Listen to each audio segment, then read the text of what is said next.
ስማቸው ፎቶአቸው እንደምታዩት ይለጠፋል። እንግዲህ በደብረ ብርሃን መጠለያ ያሉ ወገኖች ከትግራይ እጅግ አስደንጋጭ የሆነ መረጃ ተሰምቷል። በዚህም ጦርነት ለመጀመር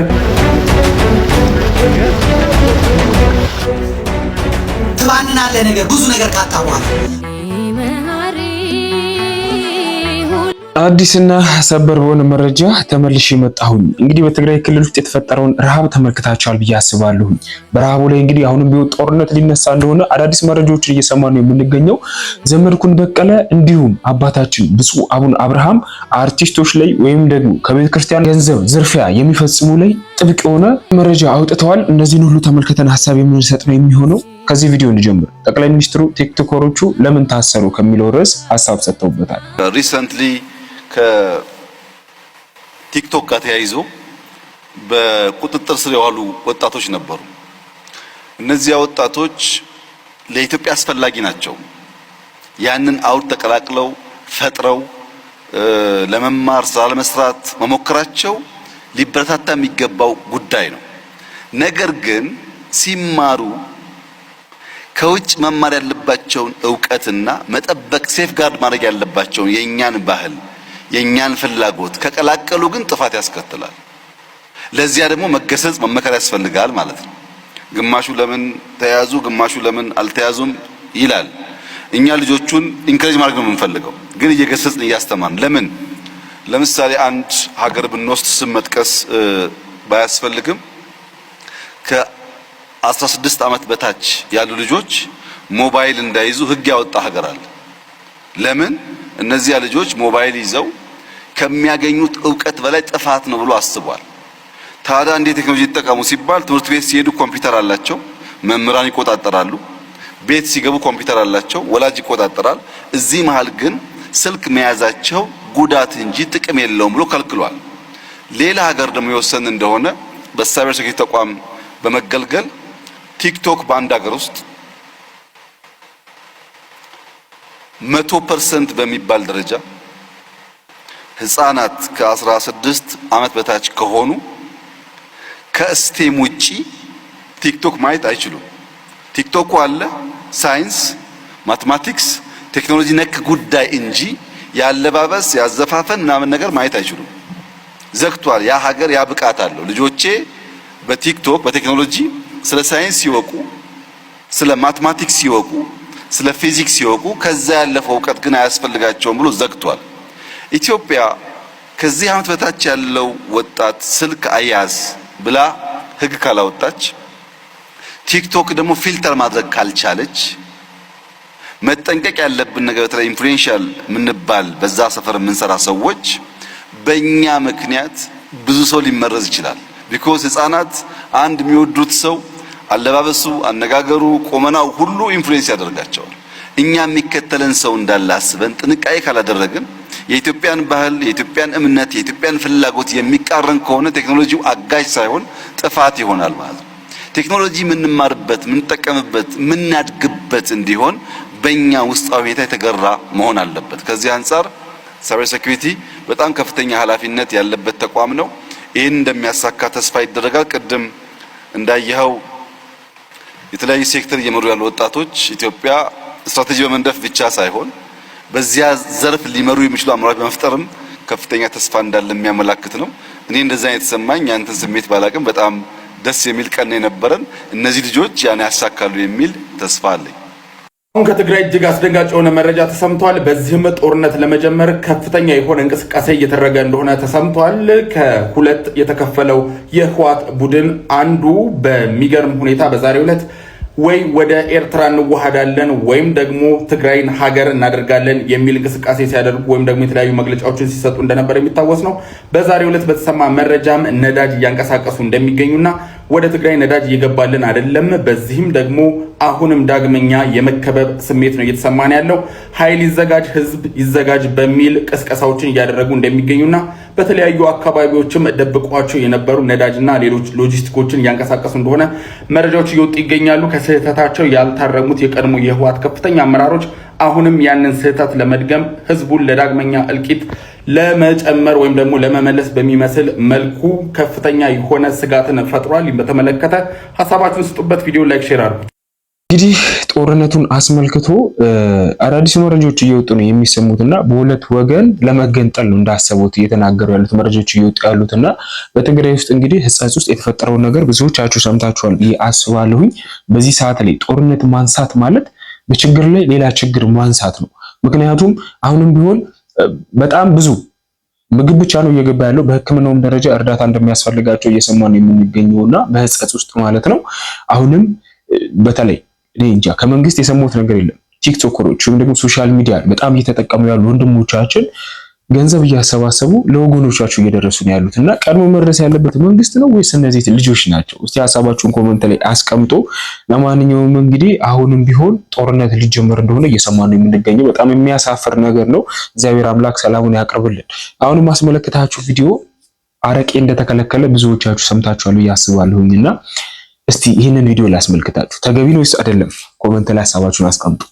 የሚገርም ነገር ነው። አሁን ወንደሰን አውራሪስ እናት በጣም የሚገርሙ እናት እንደዚህ አይነት እናት እንደው ባይኖር ይሻላል። እናት የእናትን ባህሪና የእናትን ፍቅር የሚያሳጡ የእናትን ምስጋና የሚያሳጡ ሴትዮ ናቸው። በጣም በጣም ጧት ሙሉን አይቼዋለሁ። እናት ልጇ ሲወልድ ክርስትና ሲያስነሳ ልደት ሲያረግ ፕሮግራም ሲያረግ አንድ ቀን መታ የልጁን የተወደቀ ወንደሰን ምን አይነት ሚስት ነው ያገባው አማሽ ነኝ ብለው አንድ ቀን መተው ሳያዩ አሁን ለቀብሩ ጊዜ መጡ ሊቀብሩት። እናቴ ነው አንድ ጥያቄ የምትጠይቀልኝ የምታገኙዋቸው ሴትዮ ጠይቁልኝ ወይ አድርሱላችሁ። ሁለተኛ ጥያቄ ባላቸው አባባ እሳቸው እንዲህ ክስት ብለው እውነት የለበሱት ሱፍ ነው እንጂ ሰው ያስመሰላቸው ከሰውነት ወጥተው በዚህ እድሜያቸው 25 ዓመት ነው እንግዲህ ጡረታ ከወጣው አሉ 30 ምናምን ዓመት አገልግለዋል። እነዚህ ሰውዬ ጥለው እሳቸው አሜሪካ በዚህ እድሜያቸው ፊታቸው ነው የኔ ፊት ተጨማዷል። በዚህ እድሜያቸው እንደዚህ አምሮባቸው እንዲህ ሆነው ሰውዬው እንዲህ ከሰው እየለመንኩ ነው የምበላው ከኔ አጠገብ ያለች ጎረቤት ናት ለምና ከልጆቹ ጋር እንድበላ የምታረገኝ ሲሉ እሷ ባሏን አልተንከባከበችም። ባሏን ሲታመም ዞር ብላ አታየውም የሚሉ ሴትዮዋ እሳቸውስ መቼ ነበሩ ቦታው ላይ? አንደኛ እሳቸውስ ባላቸው እንዴት መቼ ተንከባከቧቸው? ሽማግሌው እንደዚህ ከሞት መለስ ናቸው እኮ ሽማግሌው ሞተዋል እኮ ሱፍ አልብሶ አስቀመጧቸው እንጂ ሰውየው በቁማቸው ሞተዋል። ሽማግሌው ሻይ እንኳን የሚሰጠኝ የለም ሲሉ የሚስት አጋሬ ነው ሳረጅኔ አሜሪካ ጥላ የምትሄዳት አጋሬ ሜጃ ባጣው ሰዓት ሴትዮዋ ራሱ መጠየቅ አለባችሁ። አንድ ቀን መተው ሳይጠይቁ አሜሪካ እየኖሩ በአካል እንኳን ማቋት ልጅ አሁን ለቅሶ መተው ቀብረው ስሜ ጠፋ። ለስማቸው ነው የተጨነቁት። የሱ ሞት አላስጨነቃቸው። አርሱላቸው ሴትዮዋ ይሄን ሁለቱን ጥያቄ ይመልሱልኝ። አንደኛ ሰውየው ሽማግሌው ለምን ጥለዋቸው ሄዱ? ሁለተኛ እስከዛሬ ድረስ ለምን ልጆቹም መተው አላዩም? ልጁ በቁም መተው ለምን አላዩትም? ይሄን ጥያቄ ጠይቁልኝ። ምን አይነት አሮጊት ናት በእናታችሁ? ሲቃጠል ግራል በላ አሁን አንሱ እንጂ ይሄማ እኛ መሃን ተጣበረ ወይውና ሁሉ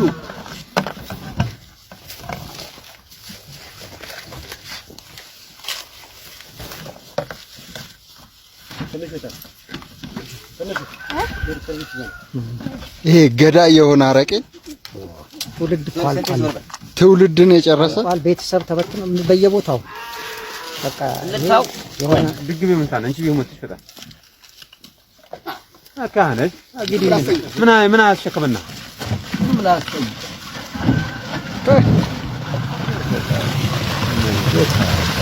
በገዝ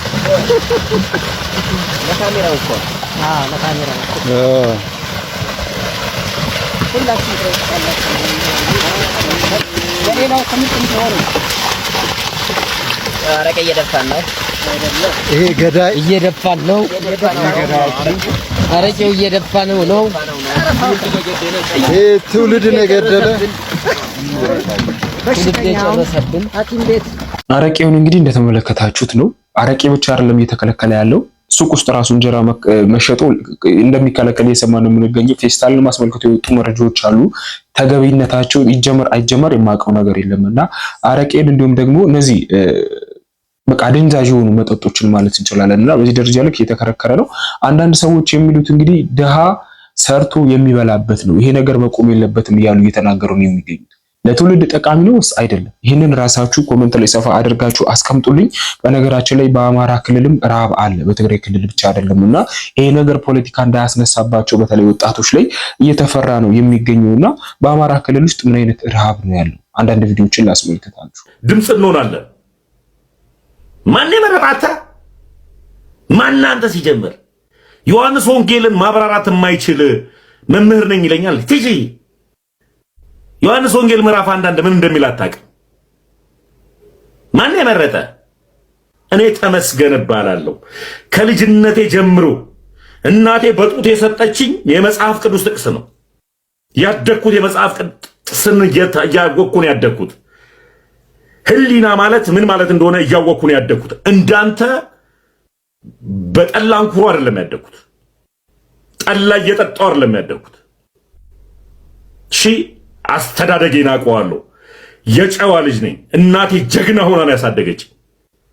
አስከብራ ነው ያሳደገችኝ እናቴ። ከሰው መካከል ጀግና አድርጋ ነው ያሳደገችኝ እናቴ። የጀግና ልጅ ነኝ። የጨዋ ልጅ እናቴ ናት ያሳደገችኝ። አሰላሙ አለይኩም ወራህመቱላሂ ወበረካቱ። ይህንን ቪዲዮ ሼርና ዲዮት እየሰራችሁ ለሁሉም ሰው ተደራሽ እንዲሆን አድርጉልን። እንግዲህ በደብረ ብርሃን መጠለያ ያሉ ወገኖች ኦልሞስት ወደ 5 ዓመታቸው 5 ዓመት በላይ የሚያስቆጠሩ አሉ።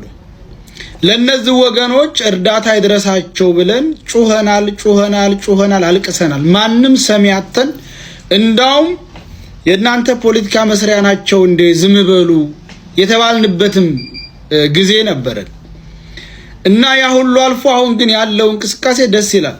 አሁን እዛ ያሉ ወገኖችን ለመርዳት እየተደረገ ያለው እንቅስቃሴ በጣም ደስ ይላል። አሁንም አጠናክረን እነዚህ ወገኖች እስከ መጨረሻው ከችግር እንዲላቀቁ የሚሆኑበትን መንገድ መፈለግ አለብን እላለሁኝ። በተለይ እንደነ ታኩር ያሉ ብርቅዬ ወንድሞቻችንን ከልብ እናመሰግናለን። በዚህ ነገር ላይ አንድ የታዘብኩት ነገር እንደግል በሌላው አካባቢ የተለያየ የረሃብም ይሁን የሆነ ችግር ሲፈጠር ህዝቡ ተረባርቦ ዘመቻ አድርጎ እነዛን ዜጎች ይታደጋል። በእኛ አካባቢ ግን የኛ ወገኖች ለዚህ ለ4 ዓመት ለ6 ዓመት በሉት መጠለያ ገብተው ከመጠለያ የሚበሉት አጥተው ሁሉ እስከሚሰደዱ ድረስ ማንም ዞር ብሎ ያያቸው የለም ነበር። አሁን ያለው እንቅስቃሴ ደስ ይላል። ሁላችሁም ድምጽ እንሆናቸው። እነዚህ ወገኖች ከወለጋ ከተለያየ ቦታ የመጡ ናቸው። አብዛኛው አባት እናቱ የሞቱበት ጧሪ ቀባሪ የሌለው ነው።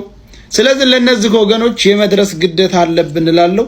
ይሄ ብቻ አይደለም ደግሞ በአሁኑ ሰዓት ወደ ወሎ በቆላማው አካባቢ የክረምትም የበልግም ዝናብ በመቅረቱ ገበሬው አላመረተም፣ ገበሬው ምርት አላገኘም። ስለዚህ ይሄ ገበሬ ወደፊት ችግር ላይ እንዳይወድቅ እንዳይጋለጥ የሚመለከተው አካል ለዚህ ለገበሬው ለአርሶ አደሩ በዝናብ እጥረት ምርት ላላገኘው ገበሬ ከቤት ከንብረቱ ከመፈናቀሉ በፊት በዛው በቤቱ በዛው በአካባቢው ላይ እልባት እንዳገኝና ታሁኑ ጀምሮ እርዳታ እንዳገኝ መደረግ አለበት ነው የምለው። አብዛኛው በዚህ ከወረባቦን ይዞ ቆላው ቦታ ላይ የበልግም የክረምትም ዝናብ ባለመኖሩ አዝመራ አላገኙም። እናያለን፣ እንሰማለን፣ እንጠይቃለን። እነዚህ ወገኖችም ሁለተኛ ተጨማሪ ተፈናቃይና ችግር ላይ ከመውደቃቸው በፊት ነው እነዚህ ወገኖቻችንን መርዳት ብዬ አስባለሁ። ሼር ዲዮት አድርጉ። ሰላም አለይኩም። ትናንትም በዛኛው ቻናል ላይ አንዳንድ ሀሳቦችን ለመመልከት ስንሞክር ነበር። በተለይ ትግራይ ክልል ውስጥ ህጸጽ ውስጥ የተፈጠረውን የረሃብ እንትን ተመልክታችኋል ብዬ አስባለሁ። እና ከ300,000 ሰው በላይ የሞተው አስቡ። 300,000 ሰው ማለት በጣም ብዙ ነው እውነቱን ለመናገርና እስካሁንም እንዴት እንዳልተሰማ ምንም የምናውቀው ነገር የለም። ነገር ግን ከህጻጽ ውስጥ በፊት በአማራ ክልል ውስጥ የተፈጠረ ረሃብ ነበረ። ብዙዎች ሽፋን ለመስጠት ሲሞክሩ ነበር። ነገር ግን ወደ ፖለቲካ የማራባቸው ተቸግረዋል። ስለዚህ አሁን በአንድ ላይ ለህጻጽ ውስጥ እንደተረሱ ወደ አማራውም ክልል ሄደው መርዳት እንደሚገባቸው ብዙዎች የራሳቸውን ሐሳብ እያስቀመጡ ነው የሚገኙት።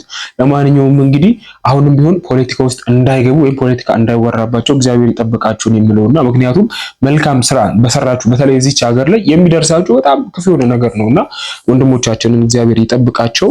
ስለ ቤተክርስቲያን ገቢ አሰባሰብ ሰሞኑን በጣም አከራካሪ ወደ ጉዳዮች ነበሩ። ብፁዕ አቡነ አብርሃም አርቲስቶች መካከል 2% ፈለጋ ነው ወይስ ነገሩ ምንድነው የሚል ሐሳብ አንስተዋል። እስቲ እሳቸውን እናድምጣቸው። አዎ ከመንግስት ጎን ነው የምቆመው። ከዚህ በኋላ ይታወቅልኝ። በቃ አለቀ። ይሄን እውነታው እወደዋለሁ። መንግስቴ ተመችቶኛል። እኔ አሁን እየመራ ያለው መንግስት ጸረ ኦሮሞ በጠቅላላ ኦሮሞ ነው። ምን ታመጣለህ? ማርዚ የቦሶ ሰዎች አልሞቱም እኮ ማስረጃው እኮ የለውም እኮ ማርዚ ሰዎች ሞቱ አልሞቱ ማስረጃው የለም። በዚህ ጉዳይ ብዙ ብል ምን ሊገጥመኝና ምን ሊደርስብኝ እንደሚችል አውቃለሁ። በዙሪያ ያሉትንም ሰዎች ሐሳብ ውስጥ እንዲሁም ጭንቀት ውስጥ መክተት አልፈልግም። ነገር ግን አንድ ነገር ብቻ መናገር ፈልጌ ነው የመጣሁት። አንዳንድ ሰዎች አፋቸው ሲከፈት ጭንቅላታቸው ይለካል፣ ይታያል። እዚህ ሚዲያ ላይ ያላችሁ ሰዎች የቱ ጋር ነኝ ቆማችሁ ስትባሉ እዚህ ጋር ነኝ የማትሉበት ቦታ ላይ ባትቆሙ መልካም ነው ብዬ አስባለሁ። ግን እጅግ የሚያሳፍረውና እጅግ የሚያስነውረው ነገር ዘረ እረኛ መሆን ነው። ስለዚህ ከዚህ የከፋ ነገር መናገር አልፈልግም። እረፉ ብቻ ነው ማለት የምፈልገው። እረፉ። ዘር ውስጥ አትደበቁ፣ አትከለሉ፣ አትሸፈኑ። እረፉ በቃ። የአርሲን ጉዳይ የነካካችሁ አትቆስቁሱ፣ ሌላ ነገር ውስጥ እንድንገባ አታደርጉ። እረፉ።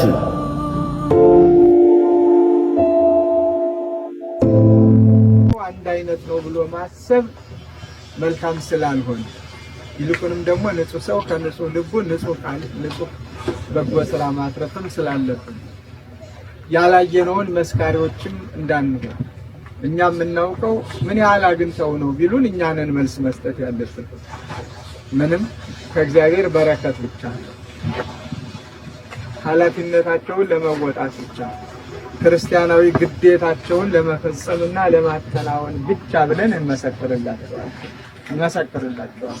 ምክንያቱም እኔም በሰማሁት በጠየቁ ወሬው እንኳን ሌላውን የሩቁን ሁላችን እዚህ ያለነውንም የሚያደነዝዝ ስለሆነ ጦር ከፈታው ወሬ የፈታው ስለሆነ ስለዚህ እንደ ሰው አስተሳሰብ በቁሳቁስ ባይተመንም በትርፍ ደረጃ ግን እግዚአብሔር የሚሰጣቸው በረከት የተፈረቀ መሆኑን እነታችን ጽኑ እንደ ቃል ይደረግልን። ሀገራችን ላይ በጣም ብዙ ምዕመናን የደነገጡበት ከዚህ በኋላ ገቢ ያድርጉ አያድርጉ እንኳን ለቤተ ክርስቲያን የማይታወቅበት በጣም ብዙ ወጣቶች ድምጻቸውን ያጠፉበት ነው። እንግዲህ ቤተ ክርስቲያን በዚህ ደረጃ ልክ ለምን ገንዘብ ትበላለሽ ብለው አንዳንድ ወንድሞቻችን እውነቱን ለማውጣት ሲሞክሩ በሰው ላይ አትፍረዱ የሚሉ አንዳንድ ሰዎች አሉ። የሰው ልጅ በገዛ ኃጢአቱ በቃ አለ አይደለ? የሰው ልጅ በራሱ ኃጢአት መውቀስ ልክ ነው፣ አያስፈልግም። ነገር ግን ቤተክርስቲያን ላይ በሚያደርሱት ነገር ሁላችንም ክርስቲያን ወይም ቤተክርስቲያን ልጅ ስለሆነን መናገር መቃወም ይገባናል ብዬ አስባለሁና ብፁዕ አቡነ አብርሃምን ይሄን አንስተው ነው የተናገሩት። በጣም በሰፊው ሲሄድበት የተመለከትነው ደግሞ ዘመድኩን በቀለ ነው። ዘመድኩን በቀለን የምንተችበት በጣም ብዙ አይነት ምክንያቶች አሉ። አላፋ ዝማሬ ላይ ያለው አመለካከት ለበግሌ ደስ አይለኝም። እውነቱን ለመናገር ዲያቆን ሄኖክ ላይ ያለው አመለካከት ደስ አይለኝም። የቅናት መንፈስ ያስመስላል አንዳንዴና ነገር ግን በእነዚህ ቤተክርስቲያን ገንዘብ እየተበላችበት ባለችበት ወቅት የሚያነሳቸው ሐሳቦች ዘመድኩን በቀለ በቃ እሱን መስማት ብቻ ነው የሚገባል። የሚያነሳቸው መረጃዎች የሚያወጣቸው መረጃዎች በሙሉ በጣም ትክክል ናቸው። ዘመድኩንን እናድምጥ፣ ሐሳብ ሰጥተን እንጨርሳለን። ትባንናለህ ነገር ብዙ ነገር ካጣ በኋላ ማህበረ ቅዱሳን አሁን ተውጧል። ሰንበት ትምህርት ቤቶች እየተዋጡ ነው። ይሄንን ኢጃትን እያቋቋሙ ያሉት ሰዎች የታወቁ ናቸው። እነ ማህበረ ጽዮን ናቸው። እነ ማህበረ ጽዮን ዮሐንስ ማርያም ጠበል ቤትን ይዘው እነማን ነው ማህበረ ተክለ ሃይማኖት ያሉት እንዴት ሄኖክን ቀርጸው እንዳወጡት ማህበረ ጽዮንም ማህበረ ሐዋርያት የሚባለው ቡራዩ ያሉት አቡነ ማናቸው ስማቸው አቡነ ኤርሚያስ የሰሜን ወሎ እንደገናም ደግሞ አቡነ አብርሃም እና የእሳቸው የጉባኤ ቤቱ ሊቁ ማናቸው ሊቀ ምናምን የሚባሉት እነሱ ያደረጉትን ያሉትን ነገር ማገጣጠም ነው ያለባችሁ። ጠይቃለሁ። ምንድነው ፖፕ ፍራንሲስ ላንተ ያረጉህ? ምንድነው? ለምንድን ነው የተጠራኸው? ለምንድን ነው የሄድከው? ቴዎሎጂያን ነህ አንተ? ከቅድስት ሥላሴ መንፈሳዊ ኮሌጅ ተመርቀሃል። ከቅዱስ ጳውሎስ ኮሌጅ ተመርቀሃል። ከአባ ሰላማ ከሳቴ ብርሃን ተመርቀሃል። ምንድነው አንተ? ከማህበረ ቅዱሳን የበጎ ሰባኪ አገልጋይ ከመሆኑ ውጪ በየትኛው መዋቅር አልፈ ነው? እየጠየቅኩ ነው እኔ። ጥያቄን መልስ ነው የምፈልገው። መልስ ነው የምፈልገው። አንዳንዱ ዘመድኩን ይላል ቢኒያም ሽታ የሚነግሩትን እንደዚህ የሚከፍለው አለ ምናምን ከነ ፎቶ ነው ማውጣልህ። አሁን ከነ ድርጅቱ ነው ማውጣልህ። የመንፈሳዊ አማካሪ ተብሎ ነው የሚከፈለው። ከነ ሰነዱ ነው ማውጣልህ። የድርጅቱ አማካሪ ተብሎ ጎጃሜ ነው፣ ባለ ሀብት ነው አለ። ኢትዮጵያ ውስጥ ነው ያለው። ምን አገራለሁ? ለምን ዋሻለሁ? 52 ዓመት ሞልቶኛል። ምንድነው ትግሬዎቹና ጎጃሞቹ ምስራቆቹ ሄኖክ ላይ የተዘበረቡት? ምንድነው ለአጫቸውን የጣሉበት? ምንድነው እየፈለጉ ያሉት? ጥያቄ መጠየቅ ክልክል ነው እንዴ? በዚህ መተህ ኦሮሞ እንዲያረገ እንደዚህ ያደረገ ብለህ ትቀጠቅጣለህ። ከዚህ ከሄኖክ ጎን ትሰለፋለህ። ብርሃኑ አድማስ የሚባል የደቡቻል ስማቸው ፎቶአቸው እንደምታዩት ይለጠፋል። ከዛ ይሄ አረብ ሀገር ያሉ ምስኪኖቶቻችን አሉ፣ የነሱ ማጃካቢዎች ደግሞ አሉ። ከዛ በኋላ በኦንላይን ላይ በከሌ ቲክቶክ ላይ በከሌ ምናምን ላይ ይባላል፣ ይጣዳል፣ ምን ይላል። ይሄን ደግሞ እሸቱ ነው ያሳያቸው። ከዛ በኋላ በቃ ገባ ይባላል። ገንዘቡ በካሽ አይገባም። ነገር ግን ገንዘቡ በካሽ አይገባም። ይሄን ያህል ገባ ይባል። እዛም ይደምራሉ። ከበደ የሚባል ጓደኛቸው ፍሬንዳቸው እኔ $2000 ምናምን ይላል፣ ይጽፋሉ። ሰምታችኋል? በማን በኩል? በእንትና በኩል $2000 እልል በሉ አጨብጭቡ ምናምን ይላል። ይወሰወሳሉ። እዚህ ኦንላይን ላይ ያሉት ይወሰወሳሉ። በቃ በጣም ይወሰወሳሉ። እኔስ እንዴት ይቀርብኛል? እነሱም ይገቡበታል ማለት ነው። ገንዘቡ ገቢ አይሆንም። ከዛ ይደመርና 10 ሚሊዮን ብር ገብቷል ይባላል። ወይም 20 ሚሊዮን ወይም 100 ሚሊዮን ወይ 200 ሚሊዮን ብር ገብቷል ተብሎ ይነገራል ማለት ነው። ከዚህ በላይ እንግዲህ ምን ማለት እንዳለብኝ አላቅም። አንዳንድ ሰዎችም በብሔራቸው ለመጠለል ሲሞክሩ እየተመለከትን ነው የምንገኘውና አንድ ነገር የምመክራችሁ ነገር በተናደዳችሁበት ሰዓት ምንም አይነት ወሬ ከአፋችሁ ባይወጣ በጣም መልካም ነው። ተሙ ወንድማችን እንግዲህ ሰሞኑን በጣም ብዙዎች ሲተቹት ሲሰድቡት ነበረ። ምክንያቱም እኔ ኦሮሞ ስለሆንኩኝ ነው መንግስት ደግፋለሁ እያለ ሲናገር ነበርና ምናልባት ይሄንን ንግግር እየተናገረ ያለው ካለማስተዋል ሊሆን ይችላል፣ ደንግጦ ሊሆን ይችላል፣ ተናዶ ሊሆን ይችላል። ከዚህ አንፃር ልንረዳው ይገባልና እውነት ከልቡ ግን ከሆነ ወይም እስካሁን በማስመሰል ከሆነ የመጣው በጣም የሚያሳፍር እውነቱን ለመናገርና ለማንኛውም ወንድሞቻችንን ለመለያየት የሚደረጉ ብዙ ነገሮች አሉ። ዘመድኩን በቀለን ግን አለማመስገን አይገባም። ቤተክርስቲያን ላይ የሚደረገውን ነገር በይፋ ተናግሯል። የሆነ ችግር መጥቶ ከማዘን ይልቅ ቀድመን ብንጠነቀቅ በጣም መልካም ነው። በተለይ ደግሞ የገጠር አብያተ ክርስቲያኖች ቅዱስ ጳውሎስም ላይ የሚናገረው የሚያሳስበው የሚያስጨንቀው ነገር ቢኖር ስለ ገጠር አብያተ ክርስቲያኖች ነውና እነሱ ላይ በሚገባው መልኩ የምንችለውን ነገር ማድረግ ይገባል። ነገር ግን በዚህ ደረጃ ልክ ገንዘባቸው እስኪበላ በጣም የሚያሳዝን ጊዜ ላይ ደርሰናል ብዬ አስባለሁ። ለማንኛውም ዛሬ ያዘጋጀሁት መረጃ ይህንን ይመስላል። ሐሳባችሁን ኮሜንት ላይ አስቀምጡ። ቀጣይ በአዲስ ፕሮግራም እስካገኛችሁ ድረስ ቸር እንቆይ።